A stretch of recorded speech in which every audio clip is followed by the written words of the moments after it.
Mucha gente comparte aquí cosas que parecen absurdas, pero lo que viví ese día en concreto nunca se ha ido de mi cabeza, y quizá escribir esto aquí ayude a organizar todo. Mi nombre es Rafael Duarte, y crecí en un barrio industrial del sur de Lisboa, en una época en la que los chicos como yo tenían más probabilidades de ser arrestados que de ir a la universidad. Yo tenía entonces 21 años, y mi vida giraba en torno a tres cosas: mis amigos del pueblo, los libros que sacaba a escondidas de la biblioteca técnica y mi trabajo como auxiliar de limpieza nocturna en el Instituto Superior Técnico. Era 1998. Trabajaba de noche para poder caminar libremente durante el día, no por libertad, sino porque no quería sentirme atrapado en ningún lugar. Y a pesar de no haber asistido a una sola clase, supe resolver en segundos cosas que a muchos allí les costó meses entender. Recuerdo como si fuera ayer la noche, cuando todo empezó a descontrolarse. Eran alrededor de las 2 de la mañana, y estaba fregando el piso de una de las salas más grandes del Departamento de Ingeniería Matemática. El silencio allí era tan denso que parecía pesar sobre los hombros. La mayoría del personal evitaba entrar en esa ala por la noche porque decían que era raro. No por los fantasmas, sino por las fórmulas incomprensibles en los tableros, dibujos garabateados con símbolos que más bien parecían mensajes de otro mundo. Fue entonces cuando vi, en la pizarra verde de una habitación vacía, un problema escrito recientemente, con la tiza todavía húmeda. Me quedé allí mirándolo, como si me hubieran desafiado personalmente, y allí, con la escobilla de goma todavía en la mano, sin pensarlo dos veces, dejé todo y comencé a escribir la solución. No era la primera vez que lo hacía. A veces aparecían desafíos en los pizarrones, fórmulas que los profesores dejaban como rompecabezas para los estudiantes. Nunca le conté esto a nadie, pero ya había resuelto 3 o 4 sin dejar mi nombre. Simplemente dejó la respuesta allí, escrita con mucha claridad, como si la hubiera escrito algún estudiante avanzado. Solo que esta vez algo era diferente. Cuando terminé la ecuación, escuché pasos en el pasillo. Me quedé allí, con el corazón latiéndole con fuerza, y me escondí detrás de la puerta. Era el profesor Albuquerque, el mismo que ya había visto en una conferencia sobre dinámica cuántica. Entró, miró el cuadro y se quedó allí, inmóvil, como si estuviera presenciando un milagro.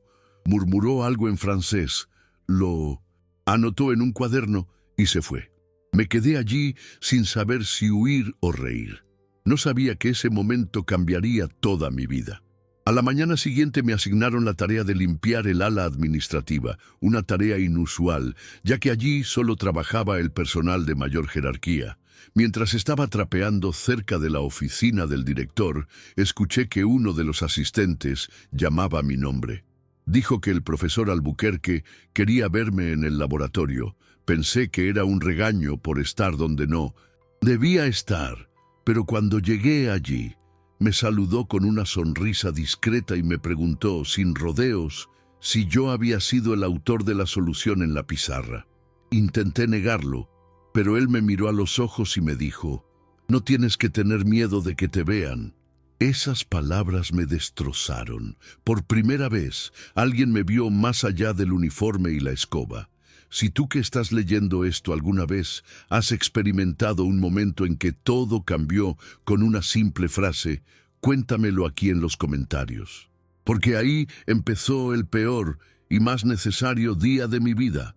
En ese momento pensé en inventar una excusa, decir que simplemente pasaba y lo copié de algún cuaderno olvidado, o que vi a alguien más resolverlo antes que yo. Pero no pude. Fue como si mi garganta estuviera bloqueada. El profesor me ofreció una silla, me sirvió un café fuerte y amargo y comenzó a hacerme preguntas sencillas, como si quisiera hacerme sentir a gusto. ¿Siempre te han gustado los números?, él preguntó. Respondí que sí. Desde niña. Cuando mi madre aún vivía, me dejaba jugar con las cuentas en la tienda de la esquina y pasaba horas reordenando las etiquetas de precios según la lógica decimal. Lo anotó todo en un pequeño cuaderno con tapa de cuero. Cuando le pregunté por qué había tanto interés, me dijo que había hablado con la junta directiva del instituto. Querían que participara en un proyecto experimental, sin registro, sin formalidades, solo estudios y conversaciones. Pero había una condición. También necesitaba asesoramiento psicológico. La palabra psicológico me dio escalofríos. Eso me afectó más de lo esperado.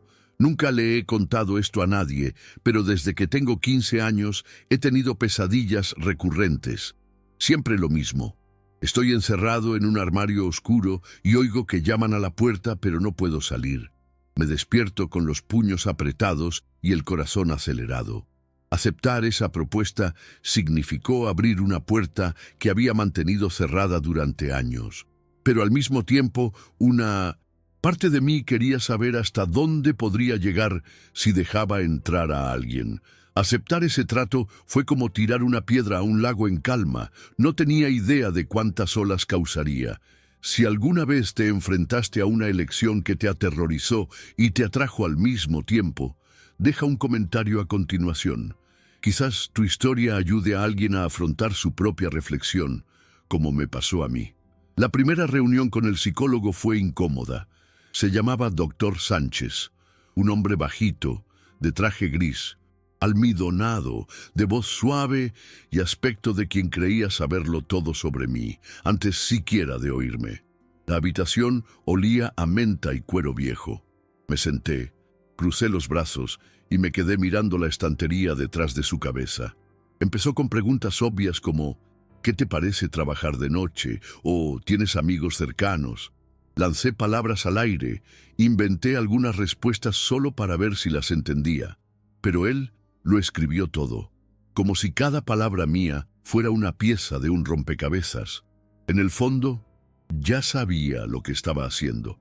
Poner a prueba sus límites, ver hasta dónde podía llegar antes de rendirse. Al final de la sesión, simplemente dijo, «Nos vemos la semana que viene». Pero no había nada firme en su voz. Y de hecho, nunca lo volví a ver. Otros vinieron después de él. Una mujer con gafas de colores que intentó utilizar analogías con la astrología y los cristales. Un caballero con acento norteño que insistió en hablar de mi infancia como si hubiera leído mi alma. Ninguno de ellos duró más de 2 sesiones. Sabía exactamente qué decir para hacerlos sentir inseguros o enojados. Y por alguna enfermiza razón, me dio placer. Fue como si estuviera demostrando que nadie podía descifrarme, ni siquiera los expertos. Fue entonces cuando apareció el profesor Albuquerque con una nueva propuesta. Tengo un viejo amigo. Es más directo, menos ortodoxo, pero podría ser tu mejor opción. No dije ni sí ni no. Solo pregunté el nombre. Él respondió, el doctor Esteves.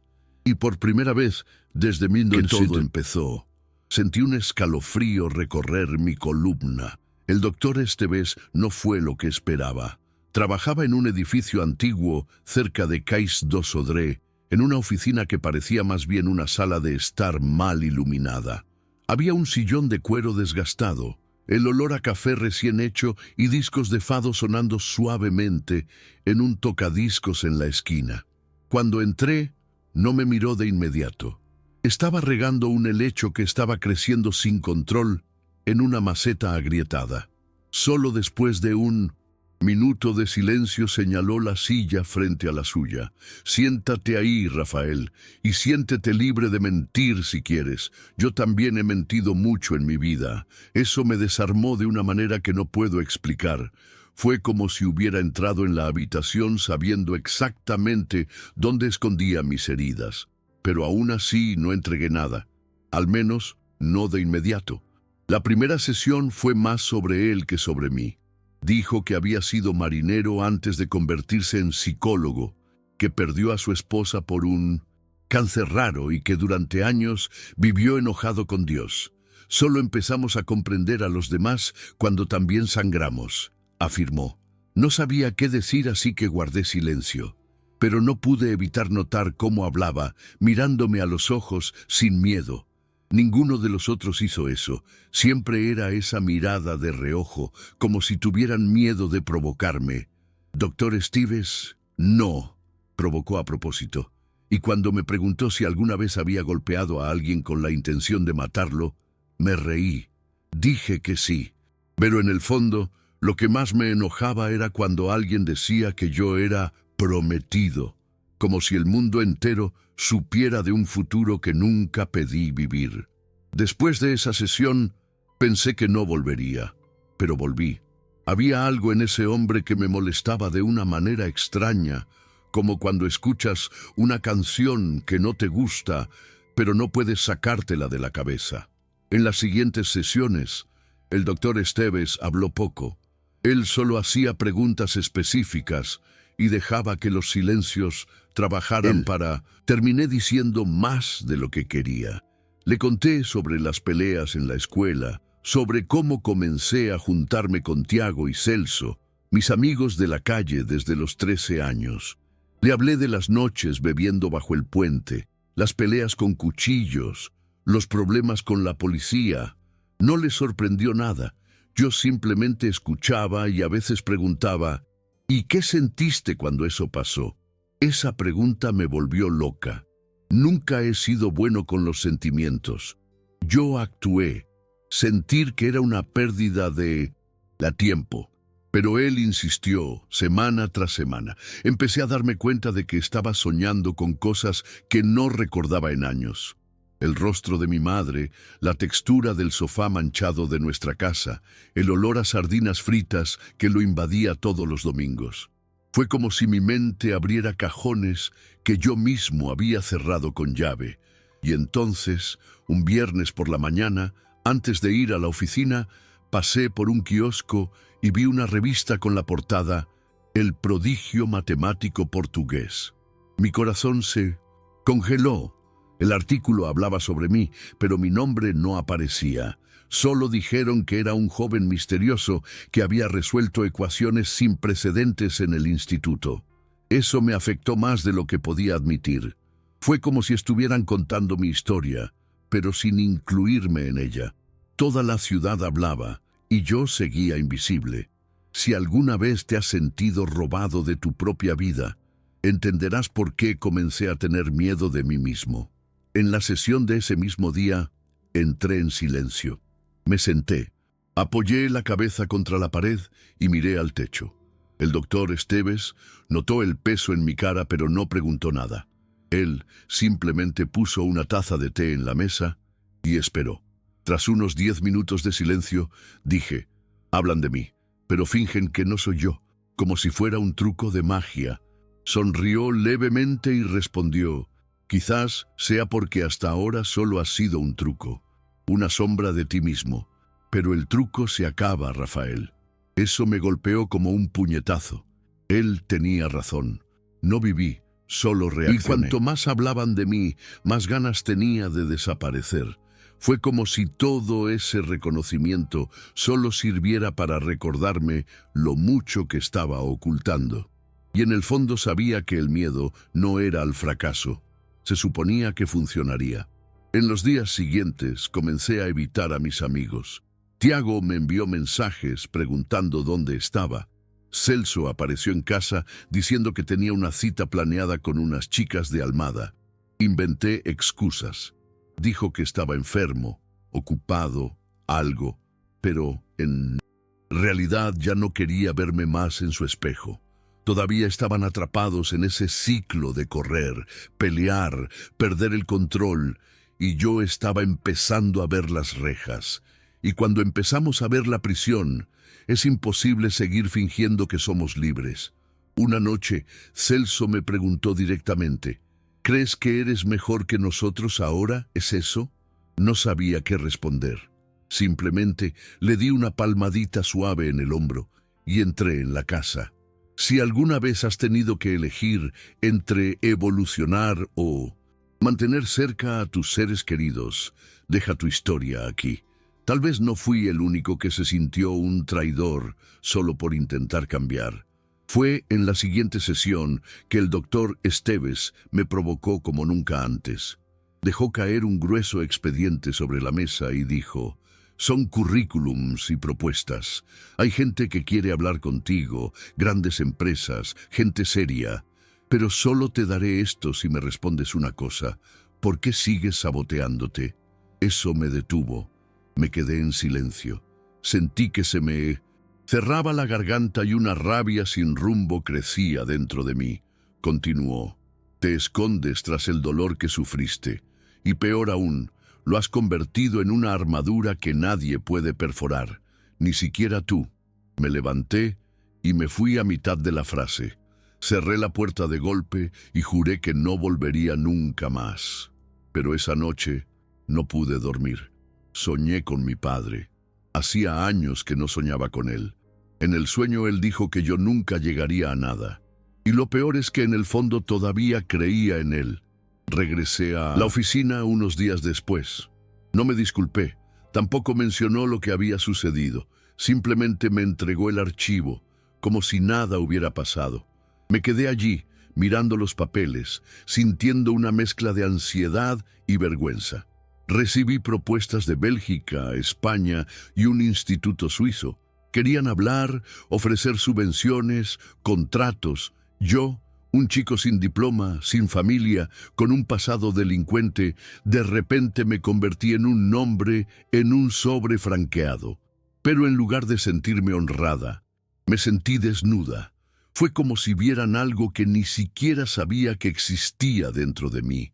No tienes que elegir ahora, dijo, pero al menos debes admitir que tienes opciones.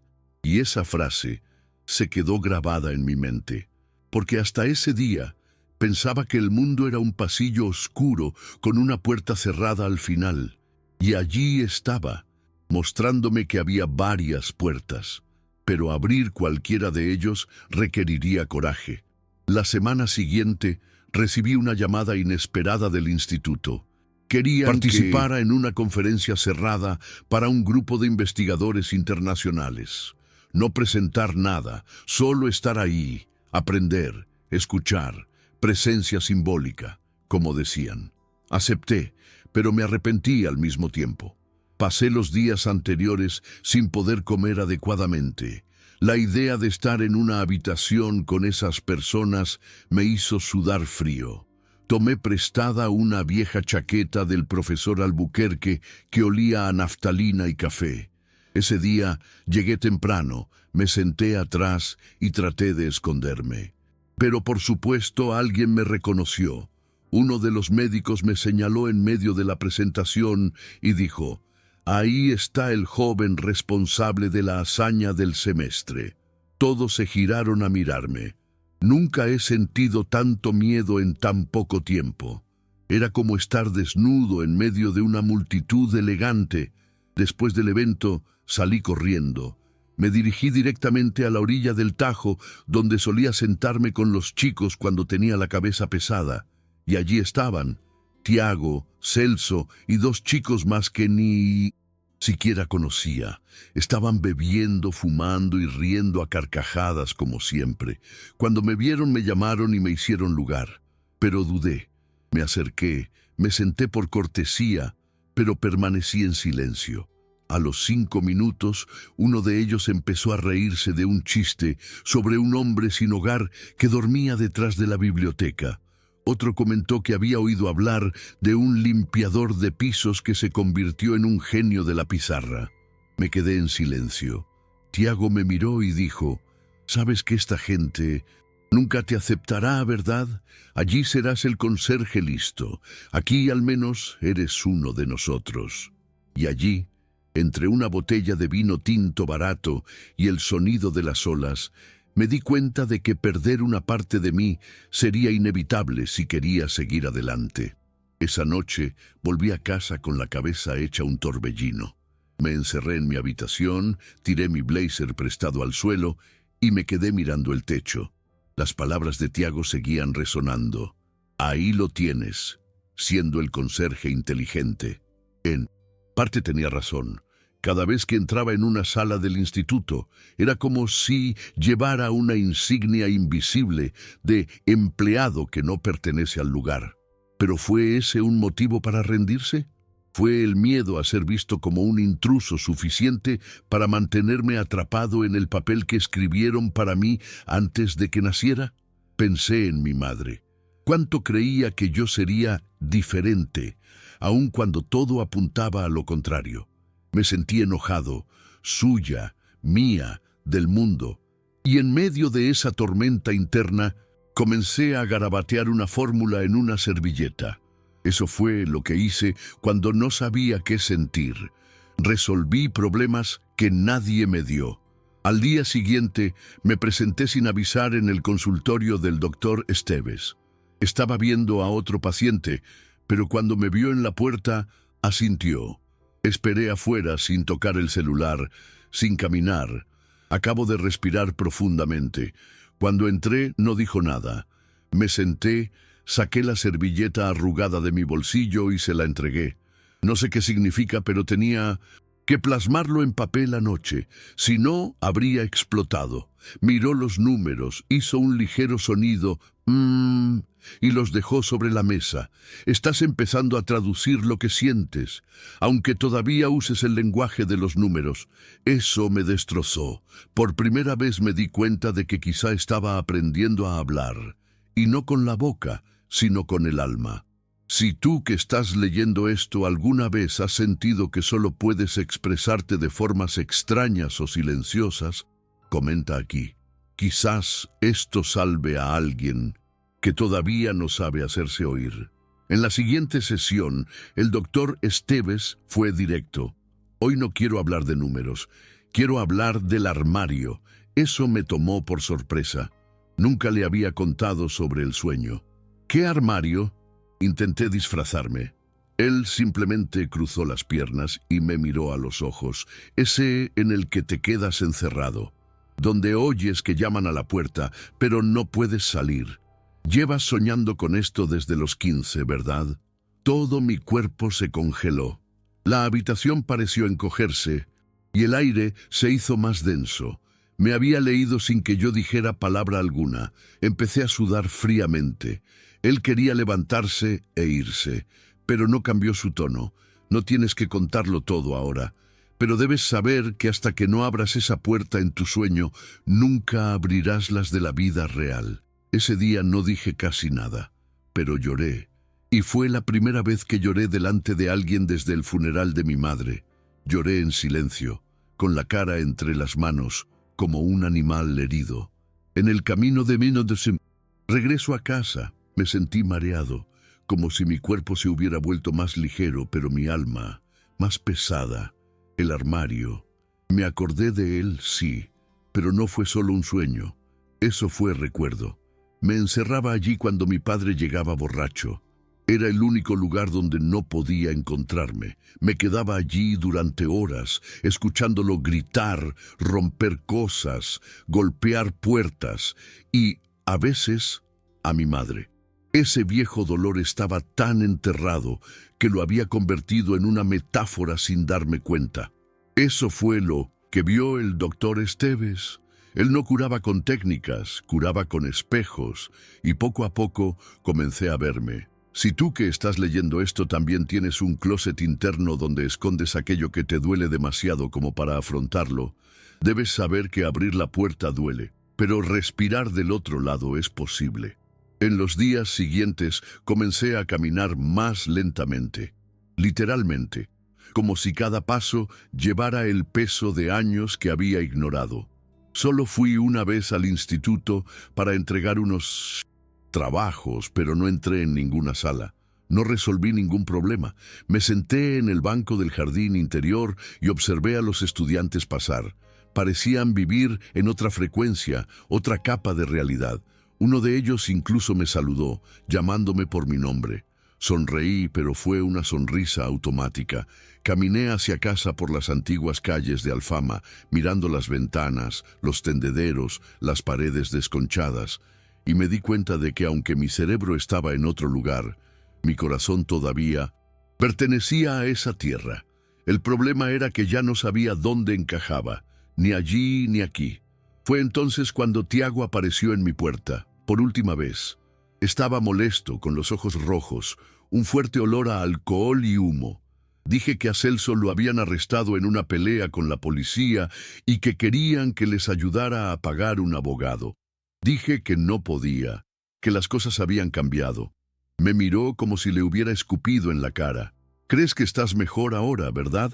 Psicólogo, libro, ecuación. Olvidaste quién te dio refugio cuando no tenías dónde caer muerto. Intenté explicarle, pero él ya no me escuchó. Antes de irse, escupió al suelo y dijo: «Un día volverás a caer, y cuando caigas, nadie te echará una mano». Cerré la puerta y me apoyé en ella durante unos minutos. Enorme, llorando en silencio. No por lo que dijo, sino por lo que confirmó. No podía volver atrás. Si alguna vez sentiste que estabas traicionando tus raíces solo por intentar respirar aire más limpio, comenta aquí. Esto podría ayudarnos a entender que crecer también es perder. La siguiente sesión con el doctor Esteves fue diferente a todas las demás. Llegué con los ojos hinchados, sin hambre, sin dormir. Me senté y dije: «Creo que destruí todo lo que tenía». No reaccionó inmediatamente. Él simplemente me preguntó: «¿Qué crees que comiste?». Estuve en silencio durante casi 2 minutos. Y entonces dije: «No sé, quizás una versión de mí que pueda manejar». Él asintió y continuó: «¿Y por qué soportar esa versión?». Fue entonces cuando exploté. Lo conté todo, de mi padre, desde niño, del armario, la primera vez que me escapé de casa, desde la noche que vi a mi madre sangrar y juré que nunca volvería a amar a nadie, porque el amor era igual a debilidad. Lloré como un niño, juré, golpeé la mesa, me disculpé. Él se quedó allí, completo, escuchándome. Al final, simplemente dijo: «No es tu culpa, Rafael». Y repitió 2, 3, 4 veces: «No es tu culpa».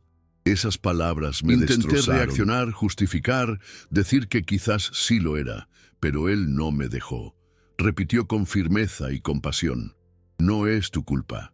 Y luego, después de tantos años de penurias, el muro se quebró.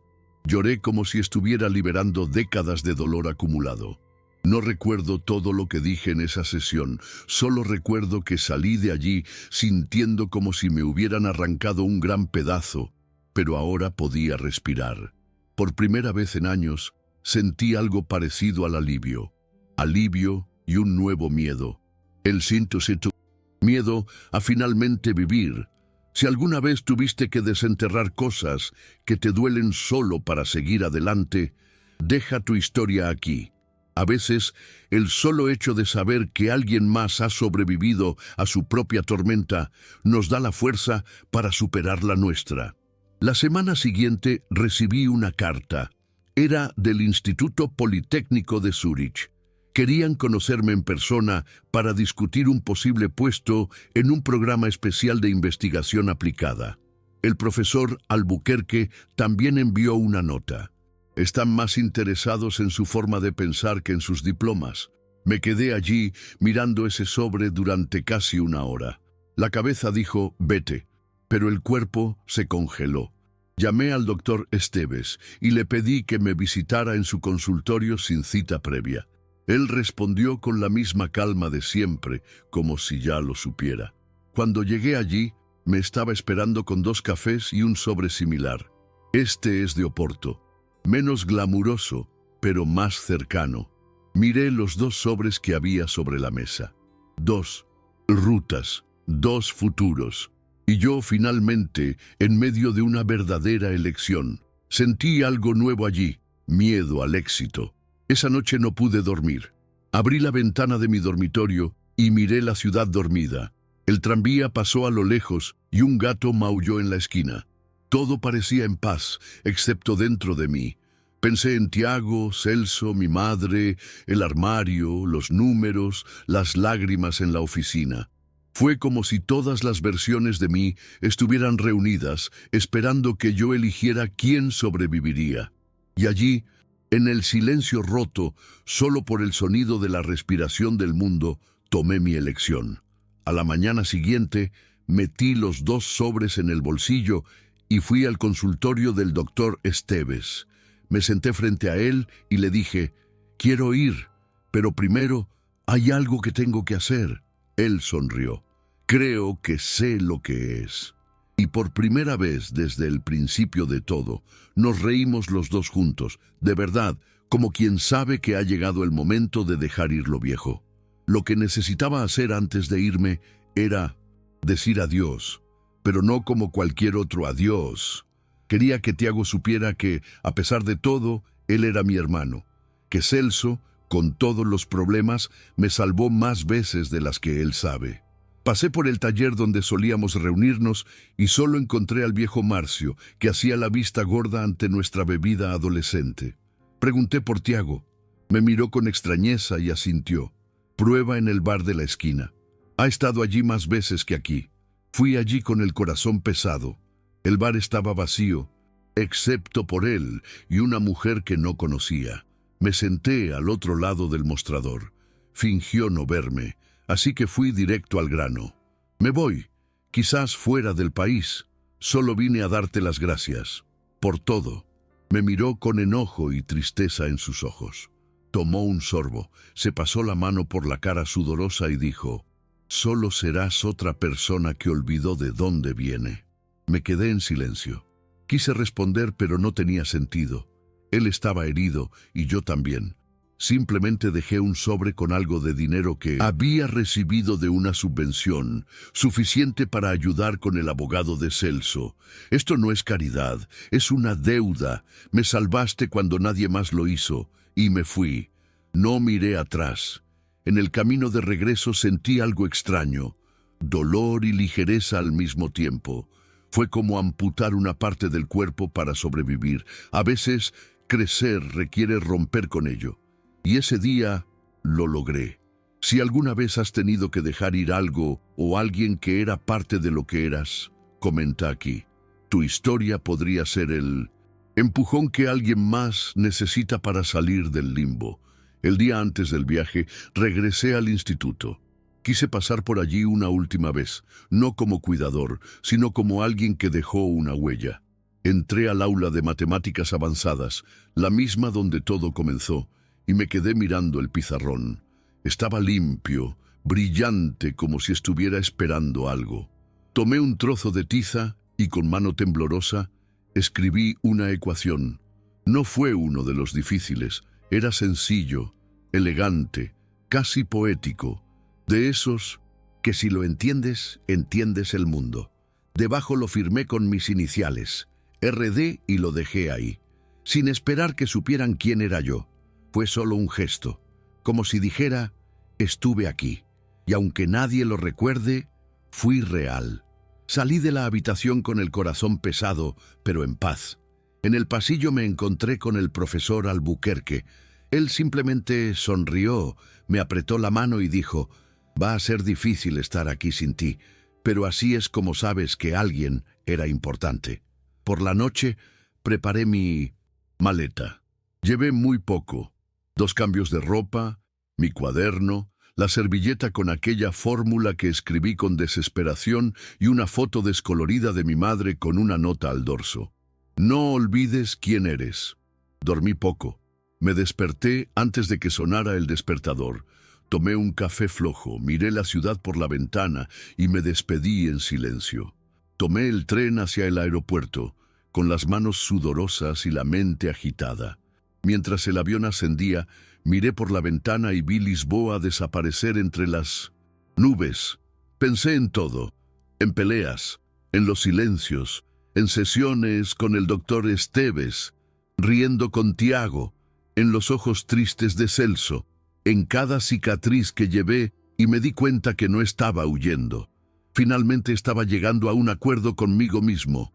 Si alguna vez has sentido que una parte de ti se quedó atrás mientras otra avanzaba, comenta aquí. Este es el dolor de los que renacen. Zúrich era demasiado frío, tranquilo y organizado para mi gusto. Los primeros días me sentí como un intruso. Un mundo de cristal. Todo era bonito, limpio, funcional, pero todavía cargaba con el peso del barro. La gente del instituto era amigable pero distante. Me trataron con respeto, pero también con esa curiosidad oculta de quien no entiende cómo alguien de allá llegó aquí. Me llevó un tiempo acostumbrarme. En las primeras reuniones apenas abría la boca. Simplemente miré, tomé notas y luego lo volví a hacer todo en mi pequeña habitación, con manos temblorosas y ojos cansados y ardientes. A veces lloraba sin saber por qué. Otras veces me reía de repente al recordar la voz de Tiago gritando tonterías en la calle. Era como si mi cuerpo estuviera aquí, pero mi alma todavía estuviera esperando que pasara el tranvía en la esquina de Alfama. Con el tiempo, las cosas empezaron a cambiar. Gané confianza y me involucré en un proyecto importante que involucraba la optimización estructural de grandes sistemas, algo que ni siquiera sabía que entendía tan bien hasta que comencé a hacerlo. Los profesores me animaron, mis compañeros empezaron a invitarme a tomar café, y en una tarde nevada, uno de ellos, Jonas, un sueco que parecía salido de una película moderna de vikingos, dijo algo que me quedó grabado. Pareces alguien que viene de un lugar difícil, y eso te hace ver patrones que nadie más ve aquí. Me golpeó como un rayo de sol en invierno. Por primera vez entendí que lo que me hizo daño también me moldeó. Y tal vez, solo tal vez, no estaba roto. Simplemente había sido construido de manera diferente. Si alguna vez te sentiste inadecuado en un lugar nuevo, pero gradualmente descubriste que tu diferencia era tu fortaleza, comenta aquí. Hay alguien ahora mismo que necesita escuchar esto, tal como yo necesité escucharlo ese día. Recibí un correo electrónico del doctor Esteves un sábado gris, de esos que parecen diseñados para la melancolía. El tema era simplemente: ¿cómo está tu corazón? Y el mensaje completo decía: recuerda, no tienes que ganarte el aire que respiras. Simplemente respira. Eso me destrozó. Escribí una respuesta larga, de casi 3 páginas, hablando de todo. Sobre las noches en las que aún me despierto sudando, los sueños que a veces vuelven, las risas tímidas que doy cuando alguien me llama genio y la añoranza. Echo de menos cosas sencillas, el olor a grasa del taller, el confuso sonido de las bocinas de la ciudad, el sabor del pastel de Doña Lourdes. Y al final escribí: creo que me estoy convirtiendo en alguien de quien mi madre estaría orgullosa, y eso me asusta tanto como me reconforta. Él respondió con una sola palabra: adelante. Unas semanas después, recibí un paquete por correo. Era pequeño y estaba envuelto con una cinta azul. Dentro había un libro de antiguos poemas portugueses y una foto en blanco y negro. Yo y el doctor Esteves frente a la oficina el día que me despedí. Ni siquiera recordaba que había tomado esa foto. En el reverso, una dedicatoria manuscrita: el mundo es grande, pero tu alma es más grande. No te olvida. Lo guardé como si fuera un relicario, y ese mismo día, mientras caminaba solo por la orilla del lago helado, me di cuenta de que ya no tenía miedo. Te extrañé, sí, pero no del tipo que paraliza. Era un anhelo que empuja. Eso invita, que dice: vete, pero no olvides quién te trajo aquí. Si tú que estás leyendo esto estás intentando cambiar tu vida, pero sientes que te vas a perder en el proceso, te digo: a veces, la versión más verdadera de ti solo aparece cuando sales de casa. Unos meses más tarde, me invitaron a presentar mi primer artículo en una conferencia en Viena. Se trataba de algoritmos basados en estructuras orgánicas, inspirados en patrones que observé en los planos del consultorio del doctor Esteves. Ironía o homenaje, todavía no lo sé. La sala estaba llena, y cuando me llamaron al escenario, mis manos sudaban como la primera vez que sostuve una tiza delante de una pizarra. Pero fui. Hablé con calma, con convicción, y al final recibí aplausos. Una de ellas vino de Un profesor brasileño que dijo: tienes una sensibilidad poco común, no solo para los números, sino también para lo que esconden. Eso me conmovió, porque pasé mi vida escondiendo lo que sentía detrás de mi inteligencia. Y ahora parecía que ambos podían coexistir. Fue como si finalmente hubiera encontrado una manera de sentirme completo. Esa noche volví a mi habitación del hotel, me acosté y antes de dormir saqué mi cuaderno. Escribí una carta, no para nadie en particular, quizás para mí. Decía: Rafael, sobreviviste, no al mundo, sino a ti mismo. Y esa, querido, es una de las mayores victorias que cualquiera puede lograr. Cerré el cuaderno, apagué la luz, y por primera vez desde la infancia, dormí sin soñar con el armario. Me desperté con el sonido de la lluvia golpeando la ventana y una nueva sensación: ligereza.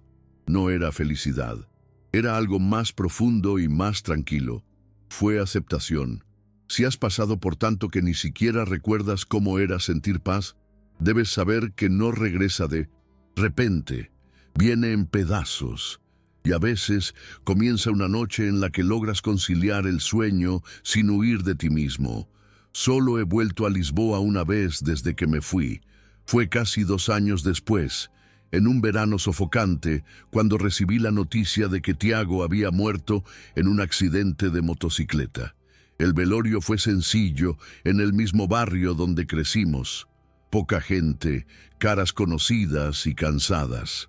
Celso estaba allí, más delgado, con una mirada pétrea en los ojos. Cuando me vio, no dijo nada, simplemente me abrazó. Nos quedamos en silencio unos minutos y luego dijo: te siguió, ¿sabes? Nunca se lo contó a nadie, pero hablaba de ti como si se tratara de un hermano que se había convertido en leyenda. Eso me destrozó. Lloré de nuevo, pero no como antes. Fue un grito limpio, de alguien que siente dolor y gratitud al mismo tiempo. Me quedé allí hasta que bajaron el ataúd. Luego dejé una servilleta doblada sobre la lápida, el mismo lugar donde, años antes, había escrito aquella ecuación sin saber qué significaba. Antes de irme pasé por el antiguo taller. El viejo Marcio todavía estaba allí, barriendo la entrada. Él me vio, sonrió y dijo: sabía que volverías algún día. Entré, me senté en el mismo banco de siempre y me quedé allí unos minutos, escuchando los sonidos de la ciudad mezclados con recuerdos. Luego caminé hasta el edificio del doctor Esteves. Se había jubilado, dijeron, y ahora pasaba sus días cuidando un huerto comunitario en las afueras de Belén. Pensé en buscarlo, pero no lo hice. Pensé que sería mejor dejar esa imagen de él intacta, como una fotografía viva en mi pecho. Regresé a Zúrich al día siguiente, llevándome conmigo la certeza de que no es necesario resolver todo para seguir adelante. Algunos dolores solo se curan con el tiempo, y a otros aprendemos a llevarlos más ligeros. Actualmente trabajo como investigador en una fundación que crea soluciones matemáticas a problemas sociales. Utilizo la lógica para descifrar el caos, y nunca ha sido más simbólico. Mis ecuaciones ahora tienen un nombre, un rostro y un destino. Se aplican en sistemas de transporte para regiones aisladas, en cálculos de viabilidad de viviendas asequibles, en proyectos de optimización de recursos en hospitales públicos. A veces me pregunto, ¿qué habría pasado si hubiera ignorado aquella pizarra aquella noche en el instituto? ¿Qué hubiera pasado si hubiera elegido permanecer invisible? Tal vez todavía estaría limpiando pasillos, no es que fuera deshonroso, pero sería una vida en la que me escondería de mí mismo. Y ahí es donde está el verdadero milagro. No fue solo el mundo el que me dio una oportunidad.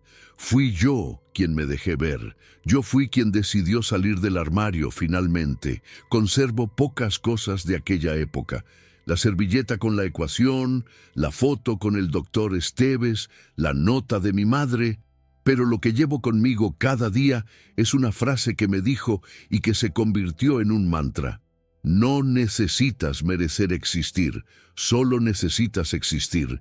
Y eso lo Cambió todo, porque aquellos que pasan toda su vida intentando demostrar que valen algo, olvidan que solo estar vivos es suficiente. Hoy, cuando ayudo a los jóvenes como voluntario, veo partes de mí en ellos, y trato de ser para ellos lo que nadie fue para mí. Si has leído hasta aquí, solo puedo decirte una cosa: gracias por escucharme, por permitirme contar esta historia que por mucho tiempo estuvo guardada en un rincón oscuro de mi alma. Y si por casualidad tú también tienes una historia guardada dentro, escríbela, aunque sea solo para ti. Escribir guardados. A veces el ahorro empieza con el coraje de recordar. Recientemente asistí a una escuela técnica aquí en Zúrich. Había un grupo de estudiantes sentados en el patio, riendo a carcajadas y tirándose trozos de papel unos a otros. Uno de ellos me recordó a Celso, modales llamativos, voz profunda y sonrisa amplia. Otro se parecía a Tiago, tranquilo, pero con ojos que ocultaban todo un universo. Pasé unos minutos observando sin que nadie se diera cuenta, y por primera vez no extrañé mi antigua vida, sentí gratitud, porque me di cuenta que todo lo que viví, todo, incluso lo que me hizo daño, me trajo aquí, y lo que es más, me preparó para ayudar a otros a seguir el mismo camino. Hoy ya no huyo de los espejos, me miro y reconozco cada arruga, cada sombra, cada marca. Ya no son cicatrices, son la prueba de que me resistí. Empecé a escribir de nuevo, no ecuaciones, sino palabras, crónicas, recuerdos, fragmentos de pensamientos. Es extraño cómo después de tanto tiempo en silencio, las palabras salen con tanta facilidad, como si estuvieran esperando que yo abriera la puerta. A veces todavía sueño con el armario, pero ahora en el sueño la puerta está entreabierta, y cuando me acerco, veo una luz dentro. Ya no tengo miedo, porque sé que todo lo que soy, el dolor, los fracasos, los sentimientos, caben ahí, y ya no es necesario encerrarlos. Vivir, descubrí, es exactamente eso, dejar entrar la luz donde antes solo había oscuridad. Y si has llegado hasta aquí leyendo cada línea, cada dolor, cada transformación, entonces debes saber esto: esta historia también es tuya, porque todos nosotros de una manera u otra estamos intentando salir de algún armario, sea cual sea. Y si hoy estás encerrado en una, que esta historia sea el empujón que necesitas para abrir la puerta, aunque sea solo un poquito. A veces eso es todo lo que se necesita para que entre el aire.